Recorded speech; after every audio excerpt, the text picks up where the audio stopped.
매일 성경 묵상 나눔입니다. 5월 11일 화요일입니다. 오늘 본문은 잠언 6장 1절에서 19절까지입니다. 본문을 읽습니다. 내 아들아, 내가 만일 이웃을 위하여 담보하며 타인을 위하여 보증하였으면 내 입의 말로 내가 얽혔으며 내 입의 말로 인하여 잡히게 되었느니라. 내 아들아, 내가 내 이웃의 손에 빠졌은즉 이같이 하라.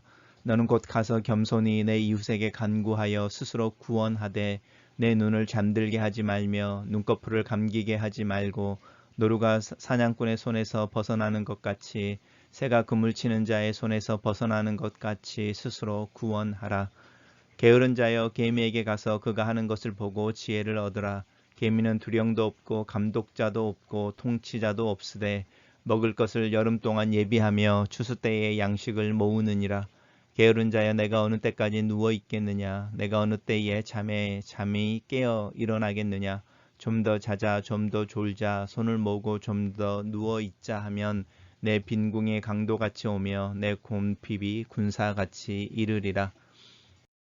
불량하고 악한 자는 구부러진 말을 하고 다니며 눈짓을 하며 발로 뜻을 보이며 손가락질을 하며 그의 마음에 패역을 품으며 항상 악을 꾀하여 다툼을 일으키는 자라.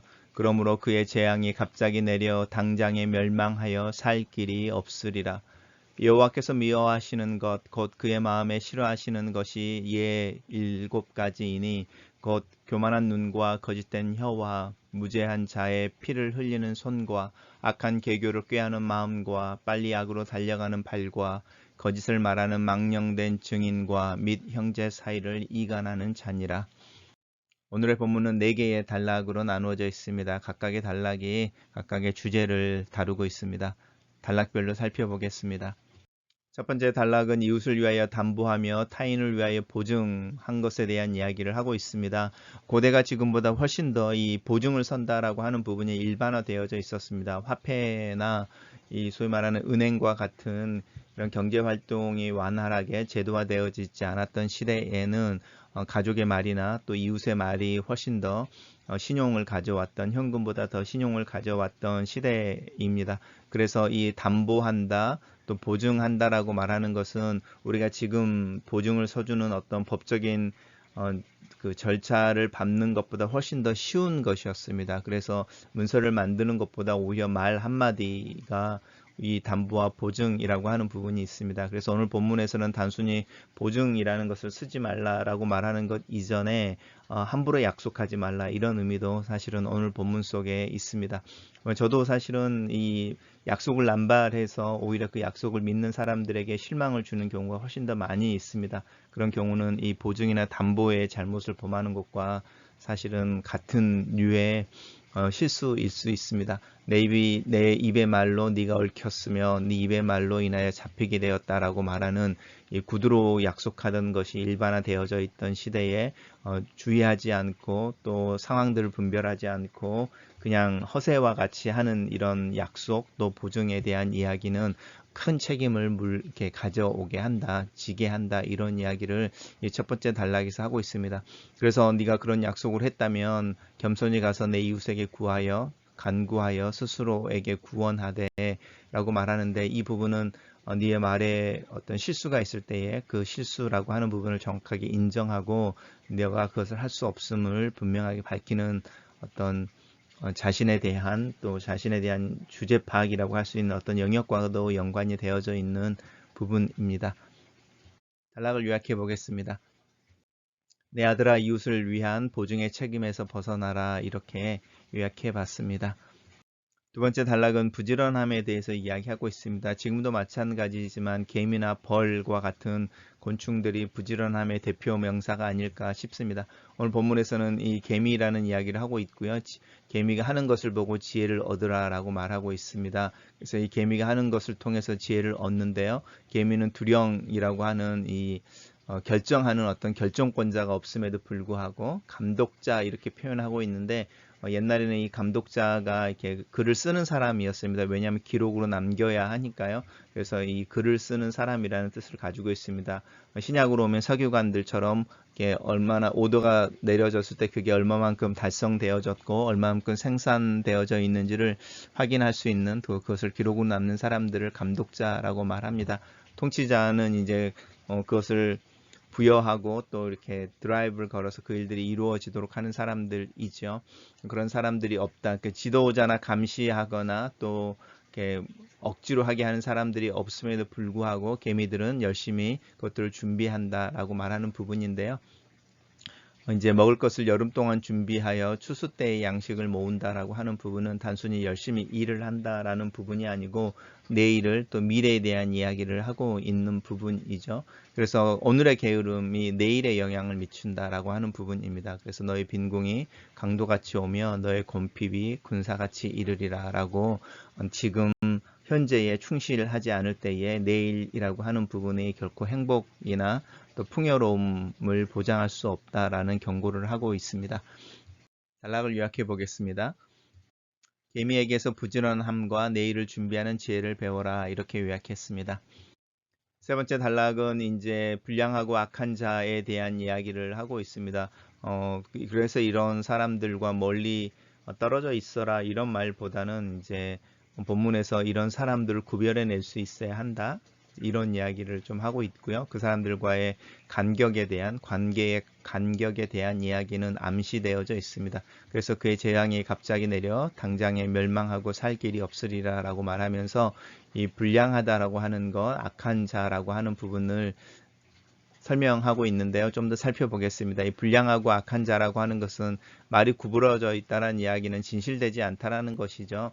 사실은 허무맹랑한 이야기를 이렇게 꾸며내는 것이 아니라 거짓말이라고 하는 것이, 또 특별히 누군가를 이렇게 비방하고 또 험담하고 다닌다고 하는 것이 어떤 나름대로의 팩트나 사실에 근거하고 있는 말들이어서 이 구부러진다라고 하는 말이 이 불량하는 것의 가장 큰 특징 중에 하나일 수 있죠. 자신이 기억하고 경험했던 것에 근거해서 누군가에 대한 이야기를 할 때, 왜냐하면 그 사람의 동기를 알 수 없고 또 그 상황이 정말로 어떤 상황이었는지를 의도적으로 또 본의 아니게 구부려서 이제 말하게 다니는 부분들이 이 불량하고 악한 사람의 특징입니다.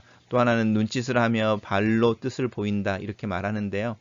이 말은 앞에서는 이렇게 안 그런 척 하지만 이제 이야기를 하는 거죠. 눈짓으로 이렇게 이야기를 하고, 예를 들어서 우리가 누군가 앞에서 웃고 있지만 내가 그 사람을 싫어하거나 또 그 사람을 싫어하는 누군가가 있을 때는 눈짓으로 이제 그 사람에 대한 이야기를 사실 나누는 것 같은 걸 한번 생각해 보시면 좋을 것 같습니다.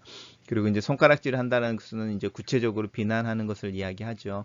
그리고 그의 마음에 패악을 품으며 항상 악을 꾀하여 다툼을 일으키는 자라고 말합니다. 그래서 우리가 친구들이나 주변에 있는 이들을 볼 때 그 사람의 대인관계를 살펴볼 필요가 있는데, 그 대인관계 안에서 화평과 또 오래된 관계가 유지되어지는지, 아니면 그 사람으로 인해서 항상 비난과 분란이 일어나는지 살펴볼 필요가 있습니다.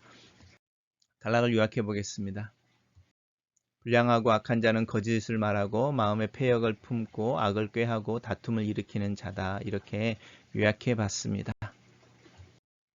마지막 단락입니다. 마지막 단락은 이제 앞에서 이야기했던 세 번째 단락과 연관되어져 있는데요. 하나님께서 미워하시는 것, 그의 마음에 싫어하는 것에 대해서 이제 이야기하고 있습니다. 첫 번째가 교만한 눈, 특별히 설명할 이유는 없습니다. 거짓된 혀, 이렇게 구부러진 말을 하는 것, 무죄한 자의 피를 흘리는 손이라고 말을 했으니까 손가락질 할 뿐만 아니라 그 사람을 향해서 이렇게 어떤 악의적인 폭력일 수도 있고요. 또 지금으로 하면은 글을 쓴다든지 이런 누군가를 공격하는 글을 쓴다든지 이런 것도 이 피 흘리는 손에 들어갈 수 있죠. 악한 계교를 꾀하는 마음이라고 하는 부분과 악을 향하여 달려가는 발이라고 하는 부분은 이 동기에 대한 이야기를 하고 있습니다. 자신의 유익을 위하여 누군가를 의도적으로 이제 거짓되게 하고 또 이렇게 비난하게 되는 것, 그리고 이제 달려가는 발이라고 하는 것은 그것을 실천해내는 삶에 대한 이야기를 하고 있습니다. 왜냐하면 이 악인의 길을 걸어가고 그 길을 추구하는 발이니까요. 그 사람의 삶 자체에 이 악한 괴교를 꾀하는 마음이 실천으로 이루어지는 것을 발로 이야기를 하고 있습니다. 거짓을 말하는 증인과 형제 사이를 이간하는 자라고 하는 것도 아까 불량하고 이렇게 악한 자에 대한 표현 중에 나오지요. 그래서 이 거짓이라고 하는 부분, 진실을 말해서 이웃을 변호해 줘야 되는 상황 속에서 오히려 반대의 말들을 하는 것 또한 하나님이 싫어하시는 것이고, 이 형제 사이를 이간한다고 하는 부분 또한 하나님이 미워하시는 것임을 이야기하고 있습니다. 단락을 요약해 보겠습니다. 하나님께서 미워하시는 것은 교만한 눈, 거짓된 혀, 무죄한 자의 손, 피를 흘리는 손, 악한 괴교를 꾀하는 마음, 악을 향하여 달려가는 발, 거짓을 말하는 증인, 그리고 형제 사이를 이간한 자이다. 이렇게 그대로 그냥 말씀을 정리했습니다. 첫 번째 묵상 포인트입니다. 이웃을 사랑하는 것은 중요하다. 도움이 필요한 이들을 외면하지 않는 것이 중요하다. 하지만 그 사랑이 지혜로 와야 하며 경계선을 잘 정해서 실천되어져야 한다. 신앙생활의 어려운 이유이기도 하다. 순결과 지혜는 함께 가야 하며 현실 속에서 나와 이웃을 모두 살리는 결과가 이웃을 사랑하는 결과여야 한다. 마치 비행기 이륙 전에 받는 안전 교육에 나오는 것처럼 보호자가 먼저 산소 호흡기를 착용한 후에 옆에 있는 자녀와 도움이 필요한 일을 도와줘야 하는 원리와 같다. 사랑과 도움은 나를 나눠주는 것이지만 내가 소비되는 것은 아니다. 특별히 부지한 말과 성급한 약속이 가져오는 잘못된 결과를 미리 조심할 줄 아는 지혜가 필요하다. 보증은 아니지만 너무 쉽게 어떤 약속을 하다 보면 오히려 실수가 더 많아지고 그래서 관계에서 신뢰를 잃게 되는 경우가 있다. 상대방에게 실망을 가져다 주는 경우가 훨씬 더 많다. 그래서 말을 조심하고 약속은 신중해야 한다. 두 번째 묵상 포인트입니다. 개미의 지혜는 그의 근면성과 미래를 준비할 줄 아는 능력에서 나온다.